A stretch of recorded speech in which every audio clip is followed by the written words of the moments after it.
world, and in terms of not just the technological changes, but in the way businesses have to shift, businesses have to look at new challenges, and the skills that are required in the professional world to succeed aren't necessarily the skills that are being taught in the classroom.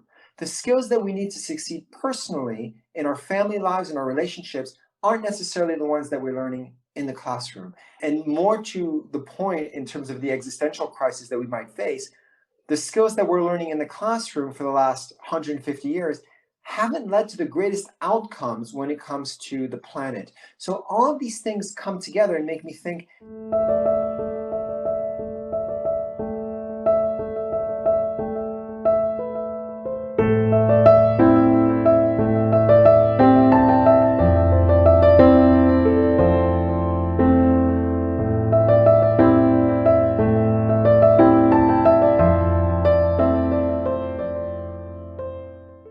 Welcome back to O.R.B.I.T.S Consulting. My name is Manal Zainuddin, Global Education Consultant and founder of O.R.B.I.T.S Development Code, an approach for conscious learning and being.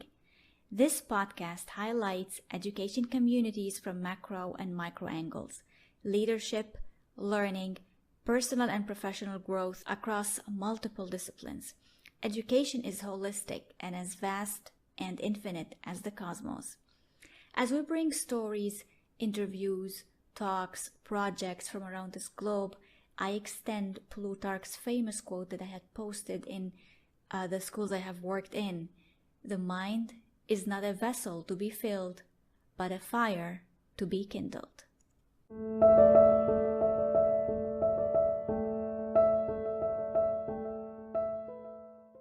This is a different type of episode and a very special one because today we are hosting an educator professional who likes to present himself by what he advocates for rather than by a title.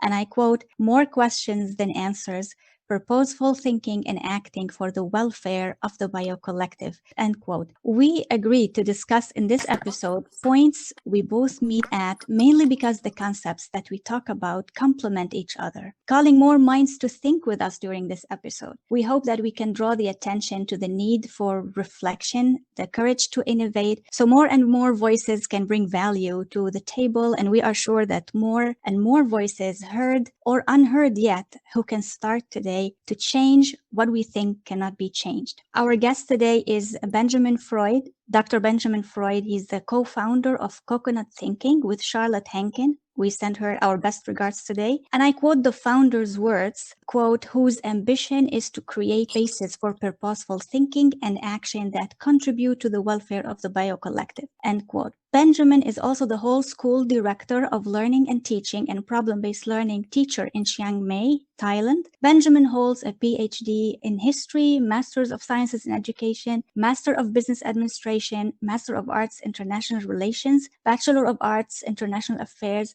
postgraduate diploma in leadership, and postgraduate diploma in design thinking and innovation. He has also received many awards and academic honors. Benjamin, today we are honored to have you on this podcast. Well, thank you very much. I really appreciate being here. And I think with such robust experience as yours, actually, it would be great to hear more from you about your journey so that our listeners can have a more authentic impression of your work and your viewpoints as we both delve deeper into looking into education, its past and present status, and discuss the organic urge to make a change. I appreciate that. Thank you so much. My journey in education has actually been quite different from most people's in the sense that I started my career in the Silicon Valley in the late 1990s. I was a consultant in technology there, and this was really my first working experience with people who were literally trying to change the world. This was a time when Yahoo had just gone through their IPO. People were really inventing something that they had no idea what was going to happen, but there was a huge entrepreneurial spirit there. And I just drank it up. I ended up getting my MBA after that, thinking that I could go back to Silicon Valley and get a job easily. But then the tech bubble burst, and that wasn't so easy. So my life ended up taking me to London, where I continued in consulting. And after doing that, living in Japan, I worked also in financial services consulting. I ended up saying, this isn't really for me. I was going to move to Singapore following my then former wife, and I said, I really love history. I love reading. I want to get a PhD in history, which is a gift to have that time. Not many people can do that. So I'm tremendously privileged and lucky to have done that. And I had a child by then, and I hadn't really grown up with brothers or sisters, and I really, really loved my kid, and I really, really enjoyed being with his friends. And this made me want to say, I actually get more energy from being with children than I do with adults, it seems. So I shifted into education from that point on. And really my thinking in education has been that things go really, really fast in the world, and in terms of not just the technological changes, but in the way businesses have to shift, businesses have to look at new challenges, and the skills that are required in the professional world to succeed aren't necessarily the skills that are being taught in the classroom. The skills that we need to succeed personally in our family lives and our relationships aren't necessarily the ones that we're learning in the classroom.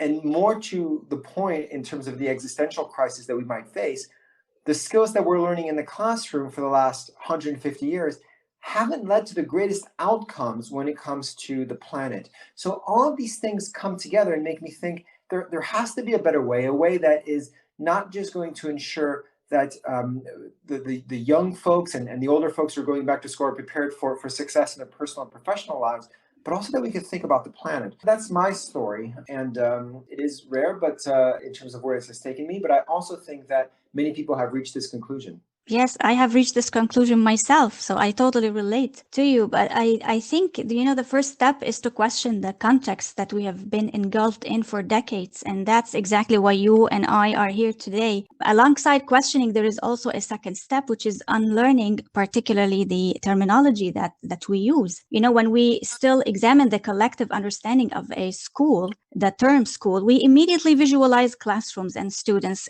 or pupils, those little children, those minds that are still sitting at desks listening to teachers who usually do most of the talking. Now, in this context, it's more like the concrete construction in which the teaching and fixed learning take place. And again, if we really think about this construct, along with the other constructs, the medical, the banking, manufacturing, all these have been dictating specific content and specific ways to deliver this content to those minds. And definitely with the need for assurances and industrial economic growth, it turned classes more into the phrase that we all know, the one size fits all. So I think now it's true that in the past years, we have heard thought-provoking discussions that have started to trigger some sort of questioning and some sort of positive change towards more freedom in the class, with the agency, with autonomy, student-centered learning. And we have witnessed different modes of learning, such as personalized learning and hybrid learning. These were already maximized during COVID. But I think still there is this rigid division-oriented construct that has been producing those class systems and those schools, especially with private schools, categorized by fees, standardized based success and progress, and struggles also for ranking at the expense of living healthy on a healthy planet. And there has been the movement towards student-centered approach with very good models, the whole child education model, community-based experiential learning. But again, like you said, it remains limited because it targets a part of a whole, learner versus life. You make some excellent points, and I want to pick up on the first one that you made about schools and how we think of them, a box within a box.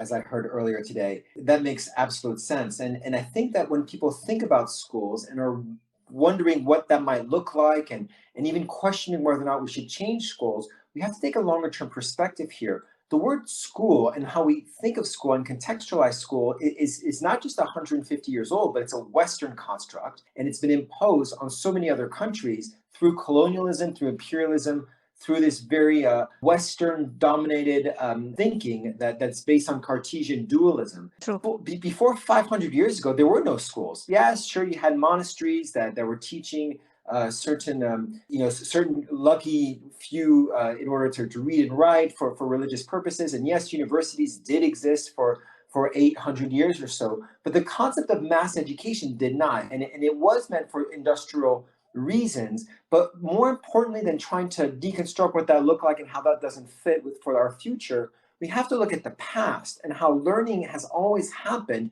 probably for at least the last 50,000 years. Ever since we have language, ever since we have religion or religious ceremonies and artifacts that can be passed on, there has been learning. And the way that all peoples across the world learned about 50,000 years ago, and probably up until the last 10,000 years ago, 11,000 years ago, has been about experiencing, about working with in traditional ways, about a non-structured, at least in the way that we see it now, way of learning. But it was structured in the way that content, knowledge, experience, relationships was passed on. So school's fiction, and by fiction I mean it is something that we've made, that we are reifying, that we are thinking is completely untouchable, and it's always been there. And we have this vision that it's impermanent, but really it's just something that's been there for 150 years, and it will continue to evolve. And so it's not a question of how or should we change schools or what's the future of education,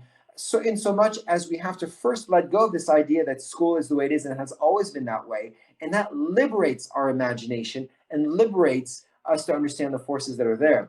And in terms of what you were saying, in terms of the student center, the personalization, those can be very dangerous. And I think those are very dangerous terms if they are nothing more than a paint job on an old system that doesn't work.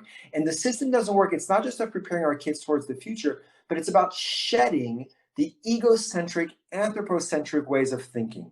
And by that I mean having the human at the top of the evolutionary pyramid. And this is, again, something that comes from Bacon, from Descartes, and really even we can go back to Plato, but certainly a more recent Bacon and Descartes. And really, if we're going to go through some of the crises that we face, we have to think about how we can stop putting human needs at the center and start to diffuse the power that we have throughout nature, through our understanding that other beings, other living things also have value, and starting to put ourselves away from this egocentric, anthropocentric thinking. And that's the problem I have with student-centered, is that while it's wonderful to put the student-centered compared to the teacher-centered, that's already a step forward, it still puts the human at the center, which doesn't help us address some of the needs that we have in our relationship with nature. And we should probably think about putting life at the center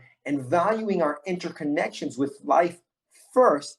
And through those healthy relationships, we will thrive as individuals. And by individuals, I mean wholes in ourselves, but nested holes within the greater system and nature itself. Yes, your concept of biocentrism actually is very impressive. And this is exactly what we need today. You know, the terminology, just like we mentioned, needs to be reconsidered. And not only just the word student, but also the word centered. Because the intention here, you know, at the beginning was to move from the teacher-centered to the student-centered. But again, when we use the term centered by itself, it implies persistent focus on one. So again, we are within the same classroom, either focusing on the teacher or focusing on the student, but we are still focusing on one. So this is the limitation, especially that learning is open-ended and should not be restricted to a discipline. And that's why personally, I do not usually use the word student in my talks or in my writing. I always use the word learner, because these learners are individuals who are learning, exploring, utilizing the information. And at the end, we are giving them the opportunity to find themselves in ways that resonate with their lives as they grow up. And they are not growing up alone, actually. They are growing up in an environment which does not just include people, obviously. So students here are still being those class and lessons individuals who are just listening, and even with some active learning, which has already started. And this is a very positive approach. But again, we are still limited to certain curricula mapping, textbooks, and certain standards and pedagogy. And the pedagogy and methodologies are still serving that same content. And even the assessment is still alienated from what our life truly needs. You know, for example, most of the schools are still working working on science, mathematics, ICT separately, instead of adopting, for example, STEM or STEAM that includes also art. And here we are activating both the right hemisphere and the left hemisphere of the brain. So integrated, not just combined, and working through project-based learning and design thinking, instead of just solving questions on a smartboard or a notebook. But I think one of the complaints that educators persistently say is the overloaded schedules and standardized test preparations, which do not allow for this autonomy of teachers and learners. But I think when we do more integrative planning, some implementation, some assessments, so we are transferring this, what we can call it as this single value, that's the teaching time, to a multidisciplinary value. And here we can do what you are talking about, what you are calling for, those opportunities when we are using this time and the more effectively designed subject material to be engaged in more thoughtful conversations about themselves, about the world, including themes like indigenous people, nature connection, oneness, biodiversity, instead of just sustainability that we are talking about now, nature-based solutions, nature-based ideas. So I think there is one concern, I guess, that many leaders may have also is measuring progress, and especially in such complicated scenarios. So we will have more qualitative research than quantitative. And you speak about that very profitably, actually, what type of progress to measure and how to do that. And you bring up such wonderful points. And this idea, I'll start from where you ended and maybe go back to the beginning. And this is this idea, this obsession with quantitative measures. Now, I'm willing to propose that, put out there, and I won't be the only voice here, that in a post-humanist society, there will be no quantitative measures. And the reason is that we need to get away from thinking that we can quantify anything because there is no objectivity. So by post-humanist, what I mean, just to explain very quickly, humanism is something that people really bandy, and we really love humanism, and it's brought so many good things to the world. And Steven Pinker certainly says that we live in the best of times. But humanism puts the human at the center. And if we put life at the center, we need to go beyond the human, beyond humanism, which is a post-humanist world. But when we embrace a post-humanist world, we're embracing and understanding a quantum view of the world. And that is that everything is interconnected, that we cannot exist in isolation. If we existed in isolation, we would be static, and time would not exist anymore because time only exists in reference to something else. The smallest piece of time, Planck time, we are interacting and changing with our environment. We are interacting with light, with sensations, with wind, with germs, the electrons, the atom, the subatomic particles. Every single part of our body to Planck's scale interacts with something else. So we are part of a whole system in the universe. This whole idea that this oceanic feeling, this idea that we are at one with the universe is demonstrated by quantum physics, that we do not exist by ourselves. So how dare we think that we can have tests, assessment, and measures that can quantify that interconnected experience, particularly if we take Heisenberg's uncertainty principle and some of the things that Schrödinger has brought out about the fact that any kind of measurement spoils the experiment and the data in itself. There's no such thing as objectivity. So how dare we assign a number value to that? Qualitative assessment is much more powerful and also allows for ambiguity and room for the gray area. So I wonder if in the future quantitative assessment will even happen.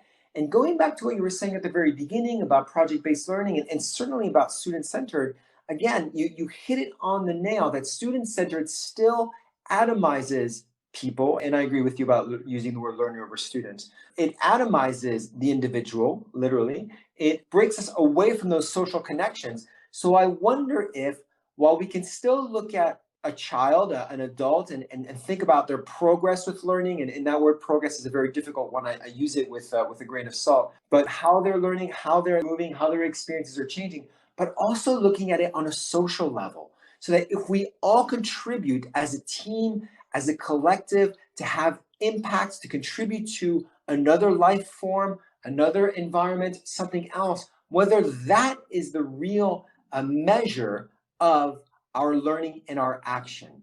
I wonder if really the key here is to understand it in terms of maybe, say, potential kinetic energy. If I know how to write something, so I learned the skills of how to write, of punctuation and transition and using evidence, But that's really just potential energy. And today we're being assessed on these things with the standardized testing. But there is no point in knowing any of that. And there's no point in being an excellent technical writer who can use evidence if that doesn't lead to action. And that action needs to lead to impact. And it's only by continuing on this chain that it matters. I can be the best technical writer in the world, the best user of prose and transitions and evidence, but if nobody reads what I write, what's the point? It has no impact. You can have more impact with a social media tweet than you can with a dissertation. So what really matters? True. I fully agree with you about the impact portfolio that you just mentioned here. And the way you put that out actually lies at the frontier of learning, not education the way we know it through the quantitative measures. And I think finding alternative ways to show progress is inevitable because we all have been talking about transferable skills, soft skills, generic skills, whatever we call them. These cannot be measured quantitatively. This is what we are calling for. Everyone is calling for these skills in 21st century. So these skills cannot always be predicted. We have to know that this is an unpredictable variable in the equation. These are related to psychology, neuroscience, and other disciplines, so they are already complex. And I think another aspect is that the world, just like you mentioned, is changing exponentially because this is the rule, this is the law, this is the general law of the universe. What is applicable today or proven to yield a good result today cannot do that in the future because we know there are laws of uncertainty, there is the law of the flow, collective consciousness, quantum laws. That's why we cannot have this static showcase which just shows through numbers. And it's not a smart solution or a tool to strive for. And unfortunately, we are still striving for that up to this age. I think we need to meet halfway with what exists now and what is aspired. And this is probably another important message which we have to share today. Just like you're saying, this is future driven, the impact that we want to show. So any massive change needs to be moved gradually. Although now I agree with you, we have to move faster than ever, but we can adopt those adaptive, malleable strategies, solutions to take that first, let's call it the leap of faith. We have to take this first step. No matter what the norms around us dictate, we can still take the first step. First, for example, we can reduce those considerable number of indicators or benchmarks by merging them, not necessarily reducing, making them less, because we still want to maintain some certain type of quality, but intelligently, if we can select what is truly needed to be part of the learning experience, and then add all those multidisciplinary areas, because now I think we need to build a bridge for leaders, for principals, the school systems, jurisdictions. We can't just say, well, let's just relinquish all this and start. But at least now we can move into that halfway where we can take those first steps. I think this is important to note here. You know, back in 2016-17, I wrote a paper, Merging Learning and Being, and it mentions all this that you have just mentioned. We are really calling for educators to make this stand towards the education that strengthens and uplifts not just the individual, but also the planet we live on, Mother Earth. And now with so much material available, you already provide lots of impressive resources and explanations of how to put this into action. I myself do that as well, and I'm sure that there are hundreds and hundreds of those who have already designed those tools. Why don't we look at these tools so that we can make this transition easier? I think you bring up a good point, and it's one of the things that I've been thinking about so much over the last few months. Does change happen at the center or on the fringe? As a historian, I know that any revolution happens on the fringe with a group of elites is what it is, and I don't mean that in social hierarchy kind of way, but it's a few people, and that's just the history of revolution throughout time as far as I know. And I think really what we're looking at here is going at the right speed and starting at the right place for everyone that feels comfortable. If we tell people, oh, you have to start from scratch and everything you've been doing is wrong and we have to do it this, it will never change. Some people might be ready for that, but others won't be, and of course it's a continuum. I wonder if this idea of regeneration, this idea of moving beyond sustainability and thinking about the bio-local, how our interaction with our local community, local life here, also might resonate in schools, thinking about schools having an opportunity to change based on their local context. And by local context, I mean who they are, what they are, who are the stakeholders, what is their purpose, really what their essence is. Every school has an essence as far as a living system. Maybe every school needs to be on its own journey and shift according to how comfortable it is. And some might not shift very far at all, but even just a little bit would be wonderful. Again, assuming this idea of linearity, which is something that is also quite complex and something that we need to grapple with. But moving towards this idea of building community with the local, with each other, global communities, opening up, as you say, to more qualitative measures and getting rid of the ones that we don't want, or merging them. Maybe it's everybody being at their own pace. Maybe that's really what it is. And then having these ideas of resources and support networks to really go on this together. And I guess the big question we have to ask is, who do we want to become as individuals, as collectives, as societies, as schools, as families? Who do we want to become, and how do we get there? I'm not sure that this narrative of we need to get to a university to get a good job is going to be around very much longer. So what happens once the post-secondary institutions go down and show that they might not be as valuable as they once were? What happens to the K to 12 narrative? And how do we shift based on where we are in our essences to meet this new context? I know there's many schools that are going to be very conservative and they're very exam driven right now. It's too much to ask them to throw it all away. But there's other places that are maybe ready for this. Certainly, I think the pandemic has opened many eyes with more kids being homeschooled than ever, with parents wondering what is going on here, why am I paying so much tuition? Or if they're in public schools, putting pressure on their government officials because they see what's going on in the classrooms. It's only augmented the problem, but the problem's there. So can we think about schools moving based on who they are, their identities and their essences, and what makes them truly who they are, and then using that as a mentality, a framework, a way of being that connects us to the local and therefore the biolocal, which again cultivates these interrelationships with the natural world? I don't have the answers to this. These are just questions that are coming up that I'm sure would be wonderful to have as part of a larger conversation. Yes, actually, outstanding points and right at the core. And I think the first thing we have to do is just relinquish the concept of right and wrong and those rigid systems, because as long as they are there, we will always say, well, I cannot do that because some might interpret it as wrong or inappropriate or not meeting the norms or insufficient or whatever it is. So I think this is one of the things that will be more related probably to our mentality and our open-mindedness to some new concepts. I wholeheartedly thank you, Benjamin Freud, for being our guest today, and I look forward for more thought-provoking talks with you in the future. Well, listen, thank you so much for this opportunity, and I love your points. You make it so easy to springboard. You start off by introducing us having more questions than answers, and I think you've raised many questions in my own mind, which I think is fantastic, because that gives me the drive to learn more, to think more, and to investigate this fuzzy horizon. So thank you very much. Ending the episode with the open-ended question as usual, but this time we will take it further with our visionary guest today and an urgent call to action. Benjamin? My question is, how can we go beyond school to live more thriving and interconnected lives?